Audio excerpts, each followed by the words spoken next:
Fue una noche de vino, oscuridad y un silencio aterrador en una cueva olvidada. Convencidas de que el mundo había terminado, dos hijas cruzaron el límite más sagrado de la naturaleza humana para yacer con su propio padre. De ese acto de desesperación y repulsión no nació solo un bebé, sino una nación entera sedienta de sangre que desafiaría a Dios durante siglos. ¿Cómo es que un pecado nacido en la más oscura intimidad provocó una maldición que borraría a todo un pueblo de la historia? ¿Alguna vez te has detenido a pensar cómo una sola decisión, tomada en un instante de fragilidad, puede retumbar a lo largo de los siglos y moldear el destino de naciones enteras? La historia de los amonitas es uno de los ejemplos más contundentes que encontramos en las Escrituras. Nacidos de un origen marcado por la vergüenza, el miedo y la desesperación, se convirtieron en un pueblo cuyo nombre llegaría a ser sinónimo de rebelión, idolatría y una oposición implacable a los propósitos divinos. Desde las ruinas humeantes de Sodoma y Gomorra, a través de las decisiones extremas de las hijas de Lot, surgieron los amonitas cargando el peso de un comienzo ignominioso. Pero lejos de aprender la humildad ante el Creador, eligieron un camino de arrogancia, crueldad y hostilidad contra Israel, el pueblo del Señor. Sus alianzas con enemigos, su devoción a falsos dioses y sus actos de traición revelan cómo la rebeldía, una vez abrazada, puede corromper no solo a individuos, sino a generaciones enteras. Los amonitas no son simplemente un pueblo antiguo perdido en las páginas de la historia. Su relato es una advertencia viva para nosotros hoy. Las elecciones enraizadas en el miedo y el pecado conducen a la ruina, mientras que la fe y la obediencia a Dios traen vida y bendición. Al examinar de cerca su ascenso y caída, descubrimos no solo la crónica de una nación, sino lecciones atemporales sobre nuestro propio caminar con Dios, la importancia de la fidelidad espiritual y los peligros de ceder ante el pecado. Antes de adentrarnos en esta profunda travesía, te invito a unirte a nuestra comunidad para no perderte ninguna de nuestras exploraciones bíblicas. No olvides mostrar tu apoyo, compartir tus reflexiones y, lo más importante, llevar este mensaje a tu familia, amigos y congregación. Juntos podemos extender la palabra y crecer en la fe. Los amonitas eran descendientes de Ben-Ammi, hijo de Lot, sobrino de Abraham. Su origen está envuelto en sombras, fruto de decisiones impulsadas por el pánico y actos desesperados que dejaron una marca indeleble en su legado. Es una historia que revela cómo una elección hecha en debilidad e incredulidad puede alterar el destino de naciones. Tras la destrucción cataclísmica de Sodoma y Gomorra, ciudades infames por su corrupción y violencia, Lot y sus hijas huyeron, salvados únicamente por la misericordia divina. Se encontraron aislados en una cueva en las montañas, lejos de todo contacto humano. Despojados de familia, rodeados de silencio y atormentados por la idea de que la humanidad había sido aniquilada, el miedo comenzó a dominar sus corazones. En esa atmósfera de desesperanza, las hijas de Lot concibieron un plan extremo. Convencidas de que no quedaban hombres en la tierra para continuar su linaje, buscaron preservar la descendencia de su padre a través de un acto impensable. Embriagaron a Lot con vino, en noches separadas, yacieron con él sin que él fuera consciente. De estas uniones nacieron dos hijos, Moab, antepasado de los moabitas, y Ben-Ammi, antepasado de los amonitas. Desde el principio, estos pueblos cargaron con el pesado fardo de un origen vergonzoso, una marca de temor e incredulidad en lugar de fe en la providencia de Dios. Sin embargo, a pesar de tales comienzos, Dios no borró su linaje. Los amonitas crecieron hasta convertirse en un pueblo, asentándose al este del río Jordán, en lo que hoy es gran parte del territorio de la actual Jordania. Su capital, Rabá, se convirtió en un bastión de poder e influencia. Incluso hoy, el nombre perdura en la moderna ciudad de Amán, haciendo eco de la memoria de aquella antigua nación. Los amonitas no fueron meros errantes dispersos. Construyeron una sociedad organizada, establecieron ejércitos y desarrollaron una posición estratégica, controlando rutas comerciales vitales y poseyendo tierras fortificadas. Eran un pueblo con potencial para la prosperidad. Pero sus elecciones los alejaron de la voluntad del Señor. Aunque unidos por sangre a Israel a través de Lot y Abraham, su relación con el pueblo de Dios no se transformó en alianza ni amistad. Por el contrario, los amonitas se convirtieron en enemigos acérrimos. Desde los primeros días de la historia de Israel, cuando la nación emergía de Egipto, Dios dio instrucciones específicas respecto a ellos. Ordenó a Israel no atacar a los amonitas ni tomar su tierra, pues su territorio les había sido dado como descendientes de Lot. Esto era una señal de la misericordia y fidelidad de Dios, preservando su lugar en el desarrollo de la historia humana. Pero la misericordia no fue suficiente para mantener a los amonitas cerca de los caminos de Dios. A medida que pasaban los siglos, su hostilidad crecía. Se volvieron hacia la idolatría, forjaron alianzas traicioneras y chocaron repetidamente con Israel. Lo que podría haber sido una historia de hermandad y cooperación se convirtió en una de oposición, crueldad y rebelión. Su nombre es recordado en las Escrituras como una advertencia y un recordatorio. Las consecuencias de las decisiones tomadas en miedo y pecado pueden resonar por generaciones, moldeando no solo familias, sino naciones enteras. Los amonitas eligieron consistentemente oponerse, aliándose no con Israel, sino con los enemigos jurados de Israel. Su separación no se limitaba a cuestiones territoriales o políticas, se extendía a los niveles más profundos de la vida espiritual. Rechazaron abiertamente las instrucciones divinas y abrazaron prácticas idólatras, sumergiéndose en rituales y cultos que desafiaban directamente la voluntad de Dios. Al hacerlo, los amonitas forjaron una identidad que los distanciaba de Israel y los colocaba en constante antagonismo con el pueblo elegido del Señor. Rechazaron las instrucciones divinas y abrazaron prácticas idólatras, sumergiéndose en rituales y cultos que desafiaban directamente la voluntad de Dios. Al hacerlo, los amonitas forjaron una identidad que los distanciaba de Israel y los situaba en un antagonismo constante con el pueblo elegido del Señor. Esta hostilidad emergió en momentos cruciales, especialmente durante la ardua travesía de Israel por el desierto. En un tiempo en que el hambre y la sed azotaban a los israelitas durante sus largas marchas, uno habría esperado que sus parientes, los amonitas, ofrecieran al menos un simple gesto de solidaridad, pan, agua o una compasión acorde con los lazos de sangre que compartían. En cambio, les negaron incluso estas provisiones básicas. Lo que podría haber sido un pequeño acto de bondad se convirtió en un testimonio de desprecio e indiferencia. Aquella negativa conllevaba una carga simbólica que iba mucho más allá de la simple retención de alimento y bebida, revelaba que los amonitas no se consideraban hermanos, sino rivales a los que había que resistir y debilitar. Este momento marcó el comienzo de siglos de desconfianza y conflicto. Su hostilidad no se limitó a la indiferencia, conspiraron activamente con otras naciones contra Israel. Junto con los moabitas y los madianitas, los amonitas formaron alianzas diseñadas para desestabilizar y, de ser posible, aniquilar al pueblo de Dios. Estas acciones demostraron que su enemistad no se trataba meramente de tierras o fronteras, sino que era una postura deliberada contra el propósito divino mismo. Cada alianza con los enemigos de Israel reafirmaba su papel como opositores, no solo de una nación, sino del Dios que la sostenía. En este clima de animosidad creciente, destaca un episodio oscuro. Los amonitas, junto con los moabitas, recurrieron a una estrategia espiritual siniestra, contrataron a Balaam, un adivino de mala fama, para invocar maldiciones que trajeran destrucción sobre Israel. Este acto, registrado en el libro de Números, fue más que una maniobra política, fue una afrenta directa al Señor, un intento de quebrar la protección de Dios mediante el ocultismo. Sin embargo, su plan fracasó, pues Dios transformó las maldiciones de Balaam en bendiciones.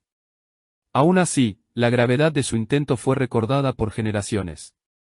En Deuteronomio 23, Dios decretó que ningún amonita ni moabita podría entrar en la asamblea del Señor hasta la 10ª generación, un recordatorio perdurable de su traición y su negativa a extender hospitalidad cuando Israel más la necesitaba. Este juicio reveló la verdadera profundidad del conflicto. La rivalidad no era circunstancial ni se limitaba a cuestiones de territorio o poder, tenía profundas raíces espirituales. Los amonitas se habían convertido en enemigos de lo que Dios estaba edificando a través de Israel. Sus actitudes, sus alianzas y su devoción a dioses falsos reflejaban no solo hostilidad hacia una nación, sino una rebelión contra el plan mismo de Dios. Así, aunque descendientes de Lot y emparentados por sangre con Abraham, pasaron a ser recordados como antagonistas espirituales, figuras citadas repetidamente en las Escrituras como opositores de la voluntad divina. Su enemistad no se limitaba a ejércitos y esquemas políticos, estaba incrustada en su propia religión. Su deidad principal, Milcom, también conocido como Moloch, era un dios cruel asociado con el sacrificio infantil. La adoración de este ídolo exigía lo impensable, la ofrenda de niños en el fuego, una práctica totalmente aborrecible para el Señor. Sus altares se convirtieron en lugares de violencia, desafiando directamente los mandamientos de Dios. Por esta razón, Dios advirtió repetidamente a Israel que nunca se dejara seducir por tales prácticas, pues corrompían la fe y traían juicio sobre quienes las abrazaban. A pesar de estas advertencias, la influencia amonita se infiltró en Israel a lo largo de los siglos. Uno de los ejemplos más trágicos ocurrió durante el reinado de Salomón. Aunque era famoso por su sabiduría y disfrutaba de las bendiciones de prosperidad de Dios, Salomón entró en alianzas matrimoniales con mujeres extranjeras, incluidas amonitas. Estas esposas trajeron sus dioses y rituales a la corte real y, con el tiempo, desviaron el corazón del rey. En sus últimos años, Salomón no solo toleró la adoración de Milcom, sino que incluso participó en ella. Este compromiso representó una desviación devastadora del estándar de Dios, inaugurando un periodo de declive espiritual que debilitaría al reino. El caso más sorprendente de infiltración amonita fue a través de Naama, una mujer amonita que se convirtió en esposa de Salomón y madre de su heredero, Roboam. Para complacerla, Salomón permitió la construcción de altares en la misma Jerusalén, dedicados a Milcom y otros dioses extranjeros. El peso de este acto no puede subestimarse. El mismo hombre que había dedicado su vida a construir el templo del Señor, el corazón espiritual de Israel, autorizó la profanación de la ciudad santa con prácticas idólatras. Esta contradicción marcó uno de los momentos más oscuros en la historia de Israel, una caída espiritual que resonaría por generaciones y dejaría cicatrices en la fe y el destino del pueblo de Dios. El problema no se limitó al palacio real. Los compromisos de Salomón abrieron brechas espirituales que permitieron que la idolatría se filtrara hasta el corazón mismo de Israel. Lo que comenzó como concesiones aparentemente inofensivas a costumbres extranjeras, gradualmente se convirtió en una contaminación profunda. Aquello se transformó en altares arraigados, ceremonias públicas y prácticas que corrompieron la fe del pueblo. El reino, antaño conocido por su devoción al único Dios verdadero, estaba ahora marcado por una contaminación espiritual que reconfiguró su identidad cultural. La corrupción era tan profunda que, siglos más tarde, el rey Josías se vio obligado a tomar medidas drásticas para restaurar la pureza en la adoración al Señor. Derribó altares erigidos a dioses falsos, destruyó objetos utilizados en rituales paganos y llamó a la nación a volver a una devoción exclusiva al Dios de Israel. La misma necesidad de reformas tan radicales revelaba cuán profundamente habían echado raíces la influencia amonita y otras prácticas extranjeras, erosionando los cimientos espirituales de Israel. Sin embargo, incluso en medio del juicio y la disciplina, Dios no abandonó su pacto. Levantó a Jefté, un líder improbable que había sido desechado por su propia familia, para guiar a Israel hacia la liberación. Bajo su mando, los amonitas fueron derrotados, y el pueblo recordó una vez más que, aunque Israel pudiera flaquear en su fidelidad, el Señor permanecía firme, interviniendo en el momento señalado para rescatar a los suyos. Esta idolatría no era una amenaza externa confinada a fronteras lejanas, era un cáncer interno. Cada altar levantado a dioses falsos, cada ritual tomado de vecinos paganos y cada concesión hecha por líderes que carecían de firmeza espiritual, debilitaba el vínculo del pacto entre Israel y su Dios. Las consecuencias de tal negligencia se extendieron a través de las generaciones, dejando cicatrices no solo en la vida religiosa, sino también en la estabilidad política y la unidad nacional. La hostilidad de los amonitas se sintió en múltiples frentes. No lucharon solo con la espada, sino también con las armas más sutiles de la seducción espiritual. Durante el período de los jueces, esta enemistad alcanzó una intensidad brutal. Los amonitas unieron fuerzas con los moabitas y los amalecitas, formando una alianza opresiva que subyugó a Israel durante 18 largos años. Fue un tiempo marcado por el sufrimiento, la humillación y el peso aplastante de vivir bajo dominación extranjera. Generaciones después, durante la monarquía, los amonitas emergieron nuevamente como enemigos persistentes. Uno de los episodios más decisivos ocurrió al comienzo mismo del reinado de Saúl. La ciudad de Jabs de Galaad fue asediada por los amonitas, quienes exigieron condiciones humillantes para la rendición, amenazando con esclavizar y deshonrar a cada habitante. La provocación se convirtió en el punto de inflexión para Saúl, recién ungido y aún vacilante en su autoridad. Convocando a las tribus, reunió un ejército y marchó con resolución divina. La victoria que siguió no fue solo una liberación para Jabs de Galaad, sino también una poderosa confirmación de la legitimidad de Saúl como rey y un testimonio de que la mano de Dios reposaba sobre él en el amanecer de su reinado. Pero la hostilidad amonita no se desvaneció con la derrota. Incluso después de sufrir pérdida tras pérdida, permanecieron desafiantes, listos para provocar el conflicto. Durante el reinado de David, lo que comenzó como un simple gesto diplomático estalló en otra guerra sangrienta. Con Joab y Abisai, los generales de mayor confianza de David, el ejército se organizó con estrategia y precisión. Dividiendo sus fuerzas, se prepararon para enfrentar tanto a los arameos como a los amonitas.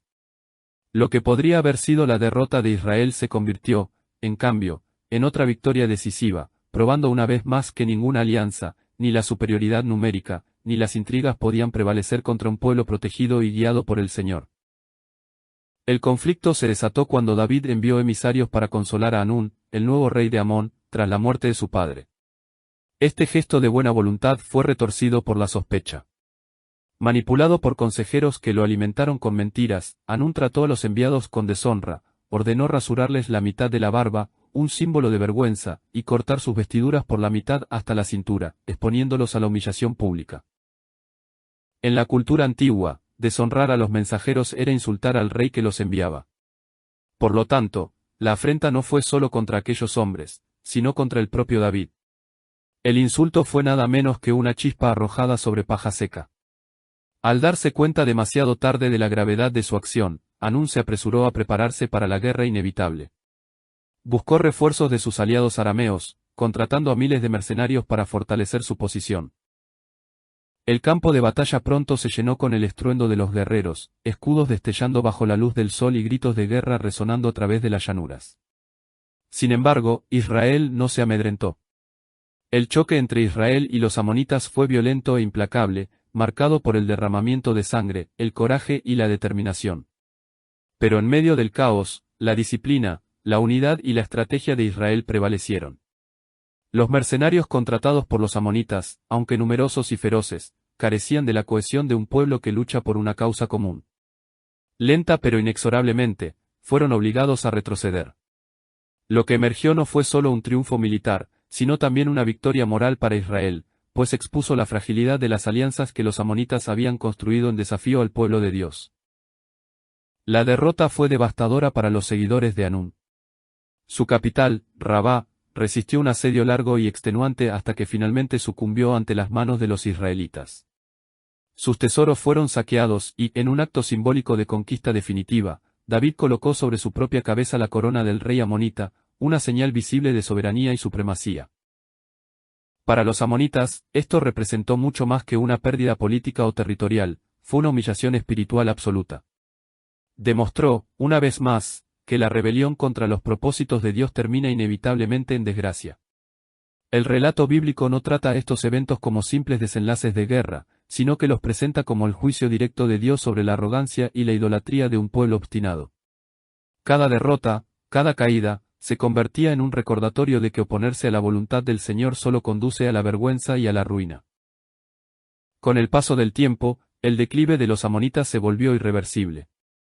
A pesar de sufrir derrotas repetidas, persistieron en su hostilidad hacia Israel. Su negativa a arrepentirse o abandonar su enemistad aceleró su debilitamiento con cada generación. Para el siglo VI a.C., el rey Nabucodonosor de Babilonia los sometió, despojándolos de su autonomía y reduciéndolos a la condición de vasallos. A partir de entonces, su caída no tuvo vuelta atrás. Sin embargo, aun en su estado disminuido, el rencor de los amonitas no se desvaneció. Durante el período de la reconstrucción de Jerusalén, tras el exilio babilónico, se opusieron nuevamente al pueblo de Dios. El ejemplo más notorio fue Tobías el amonita, un gobernador que, mediante burlas, conspiraciones y amenazas, intentó detener la misión de Nehemías de reconstruir los muros de la ciudad. Pero sus esfuerzos resultaron impotentes. El pueblo de Dios, sostenido por la fuerza divina, siguió adelante con la obra, y las intrigas del enemigo quedaron en la nada. Con el tiempo, la oposición implacable de los amonitas no les trajo victorias, sino que apresuró su propia destrucción. Poco a poco perdieron sus tierras, su influencia y finalmente su identidad, hasta desaparecer virtualmente como nación. Las Escrituras no registran un evento único y decisivo que marque su final, más bien, los profetas habían predicho su borrado gradual. En Ezequiel 25, el Señor declaró que los amonitas serían entregados como botín a los pueblos de Oriente. La razón era clara: cuando Judá cayó, los amonitas se regocijaron con malicia ante el sufrimiento de Israel, burlándose del dolor del pueblo de Dios. Ese deleite cruel bastó para atraer sobre ellos el juicio divino. La profecía se cumplió inexorablemente. La fuerza de los amonitas menguó hasta que fueron absorbidos por los pueblos circundantes, probablemente tribus árabes que habitaban la región. Algunas referencias tenues perduraron en el periodo intertestamentario, como la casa de Tobías, pero su influencia ya era mínima. Su voz fue silenciada en la gran narrativa política y espiritual de la región. Para el siglo II a.C., el nombre de los amonitas se desvaneció completamente de la historia. Un pueblo cuyo inicio estuvo marcado por el pecado y la desesperación, y cuya existencia se definió por la rebelión contra Dios, terminó en la oscuridad, exactamente como los profetas habían anunciado. Su historia, preservada en las Escrituras, no es solo un registro histórico, sino una advertencia de profundo peso espiritual. Revela cómo las decisiones de una generación pueden resonar a través de los siglos, moldeando el destino de pueblos enteros. Desde un origen manchado por la vergüenza, los amonitas continuaron en la idolatría, las alianzas de traición y el desafío al pueblo de Dios. Cada decisión los alejó más de la voluntad divina hasta que su destrucción se volvió inevitable. Su trayectoria nos recuerda que nuestras acciones no permanecen confinadas al presente. Se proyectan hacia adelante, moldeando futuros y determinando legados que pueden ser de bendición o de ruina. Lo que hacemos hoy puede abrir caminos de vida o levantar muros de destrucción para aquellos que nos siguen. Así como los amonitas se convirtieron en un ejemplo sombrío, se nos recuerda que las elecciones de una generación a menudo determinan la suerte de muchas otras. Por eso es esencial vivir con rectitud, integridad y fidelidad a los principios de Dios. Solo así se pueden romper los ciclos de pecado y construir una herencia de fe, una herencia que bendiga no solo nuestras propias vidas, sino también las de nuestros descendientes. La caída de los amonitas nos enseña el alto costo de la rebelión y la idolatría. Sin embargo, también apunta a la paciencia y la misericordia del Señor, quien repetidamente llamó a su pueblo al arrepentimiento, extendiendo siempre la oportunidad de renovación. Al mirar atrás hacia esta historia, se nos invita a evitar sus errores y, en cambio, caminar en obediencia, honrando a Dios, fortaleciendo nuestra fe y dejando tras nosotros un legado de esperanza. El legado que construimos puede ser de destrucción o de bendición. Esa elección comienza ahora, con las actitudes y decisiones que tomamos cada día. Los amonitas comenzaron su historia en las sombras de la vergüenza y terminaron en el silencio de la extinción, su nombre se desvaneció de la tierra. Pero su legado permanece grabado en la palabra de Dios como un testimonio inquebrantable del alto precio que cobran la rebelión y la idolatría. Desde la negativa a socorrer a sus hermanos en la aridez del desierto, hasta la construcción de altares para el sacrificio de niños y la conspiración con enemigos contra Israel, cada decisión que tomaron los acercó ineluctablemente al juicio. Su memoria nos recuerda que el pecado jamás es un asunto privado, moldea familias, sociedades y naciones enteras, creando un eco que atraviesa las generaciones. No obstante, su relato no es solo una crónica de destrucción, es también un espejo de la justicia y la misericordia divinas. Pues incluso en medio de su rebelión, Dios les concedió tiempo para el arrepentimiento, oportunidades para elegir un camino diferente y la posibilidad de volver a su senda. Ellos rechazaron esa gracia, y su destino quedó sellado. Sin embargo, nosotros, hoy, aún tenemos la oportunidad de aprender de su advertencia. Podemos escoger la vida en lugar de la muerte, la fe en lugar del miedo, la obediencia en lugar de la rebeldía. Las decisiones que tomemos hoy darán forma al legado que dejaremos mañana. Así que, al reflexionar sobre el auge y la caída de los amonitas, preguntémonos, ¿qué historia contarán nuestras vidas? ¿Será una historia de desafío contra Dios, o una de fidelidad que derrame bendición sobre las generaciones venideras? Si este mensaje ha tocado tu corazón, te invito a suscribirte a este canal para descubrir más verdades bíblicas y lecciones poderosas. Por favor, deja un me gusta para ayudar a que este mensaje alcance a más personas. Comparte tus reflexiones en los comentarios y, lo más importante, difunde este vídeo entre tu familia, tus amigos y tu comunidad de fe. Juntos podemos edificar un legado de fe, verdad y obediencia al Señor. Que Dios te bendiga a ti y a tu familia.